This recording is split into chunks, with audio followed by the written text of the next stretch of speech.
Apsara classic channel. குரு பகவானை நீங்க சரியில்லாத இடத்துல இருக்காரு, எதை செஞ்சா நம்ம குரு அனுகிரகம் கிடைக்கும் அப்படின்னு நிறைய பேர் கேட்குறாங்க. பொதுவாகவே குரு பகவான் ரொம்ப முக்கியமான கிரகம். குல விருத்தியை தரக்கூடியவர், குழந்தை பாக்கியத்தை தரக்கூடியவர்.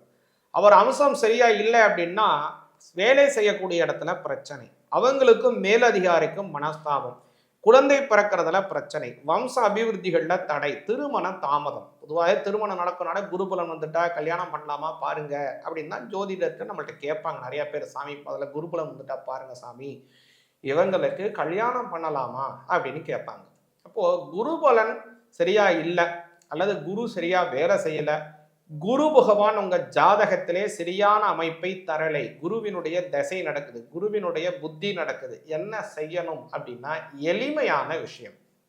குரு பகவான் யாரை ஒரு பிரதிநிதித்துவப்படுத்துகிறார் அப்படின்னா உங்களுடைய குரு, உங்களுடைய ஆசான், உங்களுடைய ஞானம் தந்த குருமார்கள், உங்களுடைய ஆச்சாரியர் எல்லாத்தையும் ரெப்ரசன்ட் பண்றவர் குருங்க. அதனால அவங்களை வணங்க வேண்டும். மகான்கள், ஞானிகள், குருமார்கள், சித்த புருஷர்கள், யோகிகள், இவங்களை எல்லாம் வணங்கணுங்க.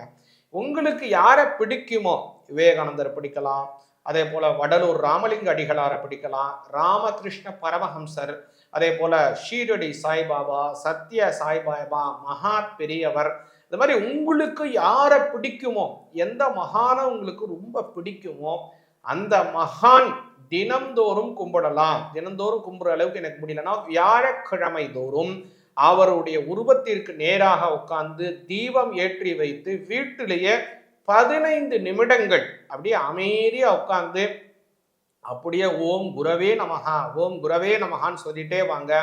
மன அமைதி கிடைக்கும். குரு பகவானினுடைய அனுகிரகம் பூர்ணமாக சித்தியாகும். சிவாய நமஹா. அப்சரா கிளாசிக் சேனலை லைக், ஷேர் அண்ட் சப்ஸ்கிரைப் பண்ணுங்க.